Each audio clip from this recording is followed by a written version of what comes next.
He made over 900 paintings in 10 years, sold exactly one while he was alive, one, and died completely convinced he was a total failure. Right now, his paintings sell for hundreds of millions of dollars, and Gen Z has basically made this man their patron saint. This is Vincent van Gogh, and no, he was not just the crazy guy who cut his ear off. That is the laziest possible take on one of the most painfully relatable humans who ever lived. Give me 10 minutes.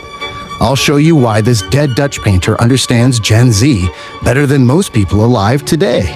Let's go back to the beginning. So Van Gogh was born in 1853 in the Netherlands, and from day one, the man could not catch a break. See, the year before Vincent was born, his parents had another baby, also named Vincent, who was stillborn. So little Vincent grew up literally living in the shadow of a dead version of himself. Every Sunday, he would walk past a gravestone with his own name on it. Yeah, we're starting there. Now as a kid, Vincent was intense, and not in a cool, mysterious way. In a this kid makes everyone uncomfortable way. He was brooding, stubborn, socially awkward, and weirdly passionate about things nobody else cared about. His teachers didn't like him. His classmates didn't get him. He didn't really fit anywhere. And you know what his family decided to do with this weird, intense kid? They sent him to work at an art dealership, not to make art, to sell it. So for years, Van Gogh worked selling other people's paintings. And here's the cruel irony, he was actually good at it. He read everything. He understood art deeply. He traveled between cities, London, Paris, Brussels. He had a whole career going, and then he fell in love. Hard.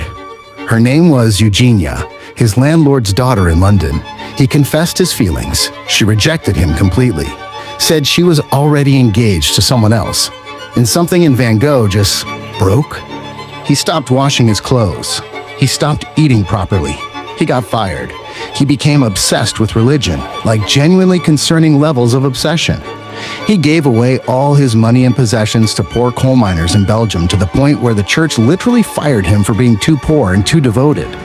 Like you can get fired from being a missionary for caring too much. Van Gogh found a way.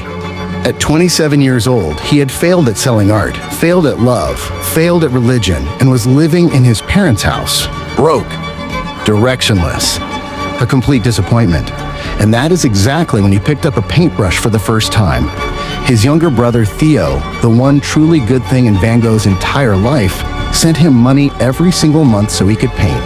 Not because Vincent was successful, but because Theo just believed in him, completely and unconditionally. For 10 years, Theo funded his brother's entire existence. In return, Vincent wrote him letters, hundreds of them, beautiful, raw, unfiltered letters about loneliness, about color, about feeling like the world was never built for people like him. Those letters are still being published today. Gen Z found them recently and collectively lost their minds because Vincent wasn't performing depth. He was just honest. He wrote things like, "I am not an adventurer by choice but by fate." He wrote about how he felt like a caged bird who knew he could sing but had no one to sing for. Bro was expressing his emotions on paper 150 years before vulnerability became a TikTok trend. Now, let's talk about the part everyone knows. In 1888, Van Gogh moved to the south of France. He was chasing sunlight, literally and emotionally. He rented a yellow house in Arles and invited his one famous artist friend, Paul Gogh, to come live with him and make a little artist commune. And Gogh came, and it was immediately a disaster. They were completely opposite people. Gogh was confident, dominant, arrogant. Van Gogh was emotional, needy, desperate for connection. Gogh kept threatening to leave. Van Gogh kept begging him to stay. The tension was unbearable.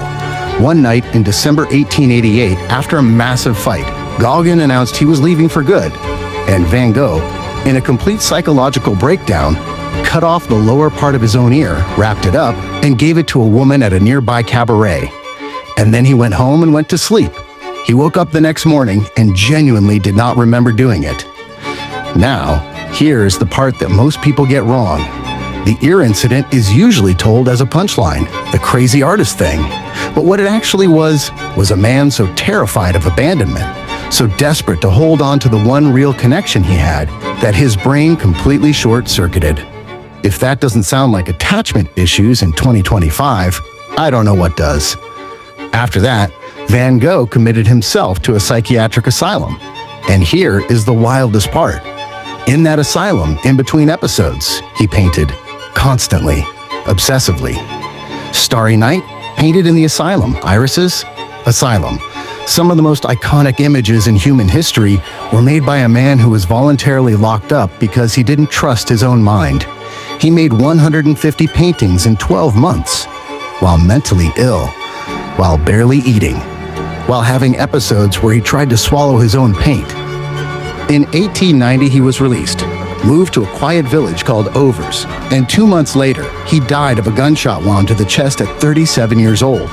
His brother Theo died 6 months after him. Some people think Theo died of grief.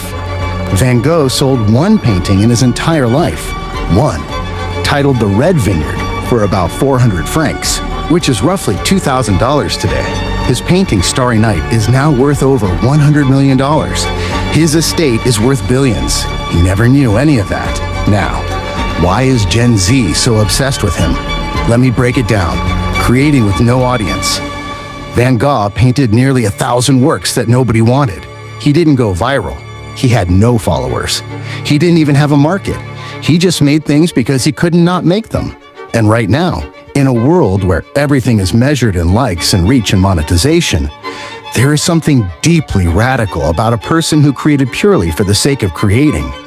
Gen Z creators who are drowning in metrics and algorithms look at Van Gogh and see the version of themselves they wish they could be.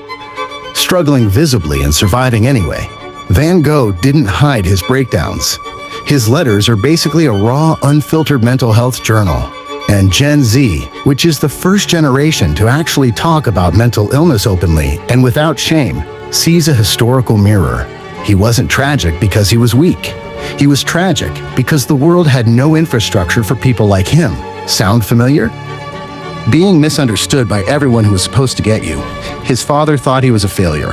The church rejected him. Critics ignored him. His one artist friend abandoned him. Van Gogh spent his whole life being too much for some people and not enough for others. That feeling of not fitting neatly into any category. That is not historical. That is Wednesday for most Gen Z kids. The posthumous validation. This one is important.